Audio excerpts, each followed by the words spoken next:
మిత్రులారా, నమస్తే. నేను మీ ప్రసాద్ మూర్తి.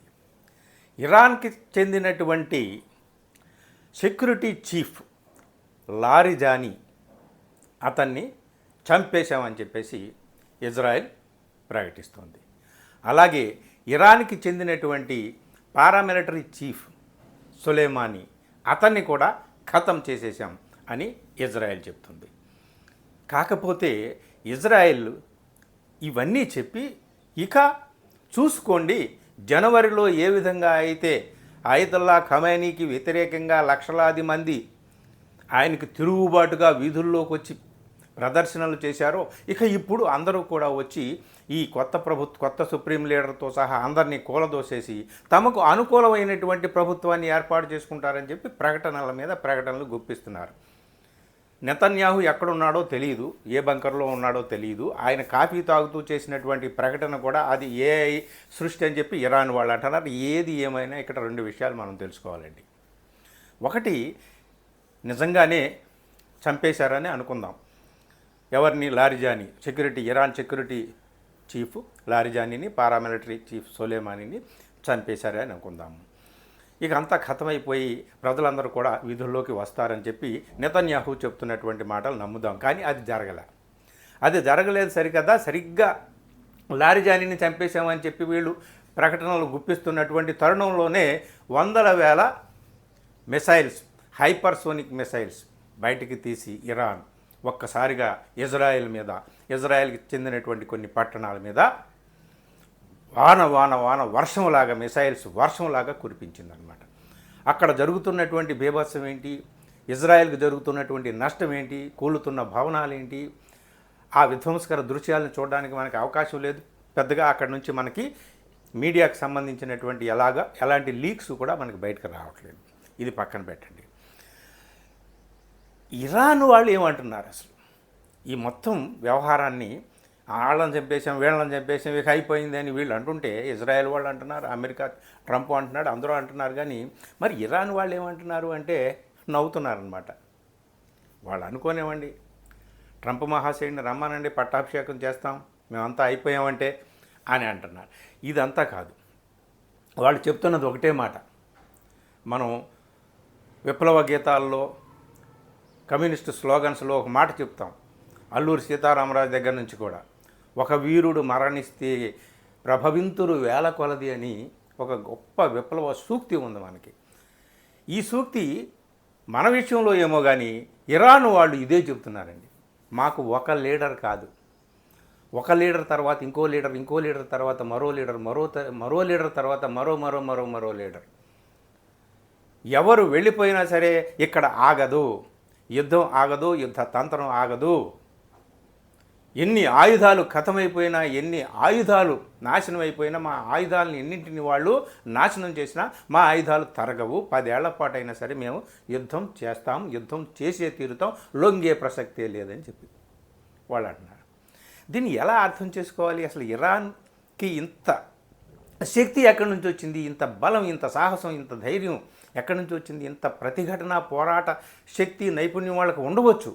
కానీ అమెరికా లాంటి అత్యంత శక్తివంతమైనటువంటి దేశంతో ఎలా ఢీకొంటున్నారు? ఎందుకు ఢీకొంటున్నారు? ఇంత సాహసంగా మేము 10 సంవత్సరాలైనా సరే యుద్ధం చేస్తామని ఎలా చెప్తున్నారు? ఎంతకాలం ఉంటాయి వాళ్ళ దగ్గర మిసైల్స్? నిజంగా ట్రంప్ అంటున్నట్టు. కానీ ఏదో శక్తి ఉంది. వాళ్ళు నమ్మిన దైవశక్తి ఉందా వాళ్ళకి వెనకాల? ఏమో, ఆ నమ్మకాలు మనకు లేవు. కానీ ఏదో శక్తి ఉంది. చైనా లాంటి శక్తి ఏదో ఉంది, రష్యా లాంటి శక్తి ఏదో ఉంది, ఇంకా కనపడని శక్తులు ఏవో ఉన్నాయి. ఏది ఏమైనా ఇరాన్ ప్రజలు మాత్రం ఒక నాయకుడితో, ఒక యోధుడితో, ఒక వీరుడితో మా ఇరాన్ అంతమైపోదు. వీరులు పోతూ ఉంటారు, వేల కొద్దీ మళ్ళీ పుడుతూనే ఉంటారు.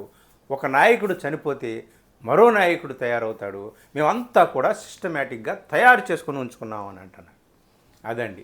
ఇదిలా ఉంటే ట్రంప్ మహాశయుడు నిన్న తన ఆఫీసులో కూర్చొని అందరికీ, ఆఫీస్ స్టాఫ్కి అందరికీ కూడా B-2 బాంబర్ ఎలా ఉంటుందో, ఎంత విధ్వంసకరమైందో ఆయన చక్కగా చూపించి అందరికీ మనం ఎంత శక్తివంతం వాళ్ళం, అది చాలా ఫన్నీగా మాట్లాడుతున్నాడు అన్నమాట. సరదాగా, యుద్ధం అంటే చాలా సరదాగా, మరోసారి సరదాగా ఇరాన్కి చెందినటువంటి ఖర్గ్ దీవి మీద దాడి చేసాడుగా ఇంకోసారి సరదాగా దాడి చేస్తామని అంటున్నాడు. ఈ మాటలు అన్నీ అంటూ ఒక మాట అన్నాడండి. ఆ మాట చెప్పాలి. అదేమిటి అంటే ఇరాన్ని మొట్టమొదటిసారి ఆయన పొగిడాడు. ఏమన్నాడు? ఇరాన్ పీపుల్ అంట చాలా స్మార్ట్ పీపుల్ అన్నాడు, హై ఐక్యూ పీపుల్ అన్నాడు, చాలా అలాగే ఇంటెలిజెంట్ పీపుల్ అన్నాడు. ఫస్ట్ టైం చదరంగంతో పోల్చి యుద్ధాన్ని first time smart people, high IQ people, intelligent people అన్నాడు.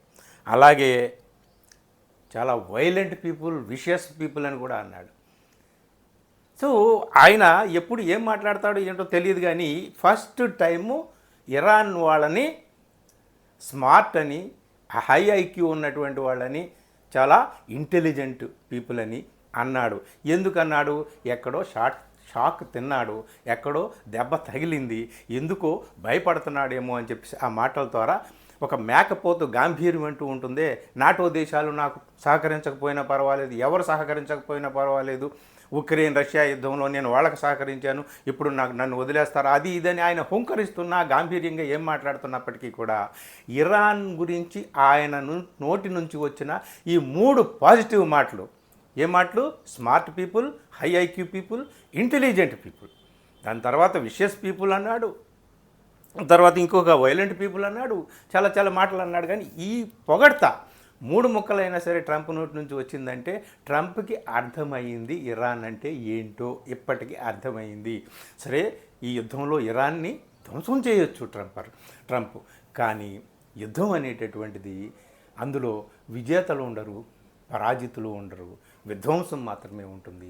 కాబట్టి త్వరగా ఇది అంతం అవ్వాలని అనుకుంటున్నాం, కానీ ఇరాన్ వాళ్ళు లొంగట్లేదు. మాకు ఎంతమందిని మా వాళ్ళని చంపేసినా అంతకు 10 రెట్ల మంది మా నాయకులు, వీరులు, యోధులు పుడతారని వాళ్ళు అంటున్నారు. ఇది ఏ విధంగా అంతమవుతుంది, ఎలా జరుగుతుంది, ఏమిటి?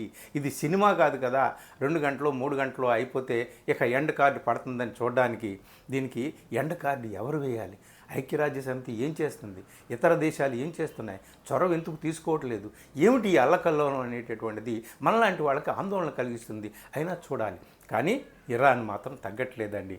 ఒక్కళ్ళు చనిపోతే 1000 మంది పుడతారంటున్నారు. దీని పర్యవసానాలు ఎలా ఉంటాయో చూడాలి. Thank you.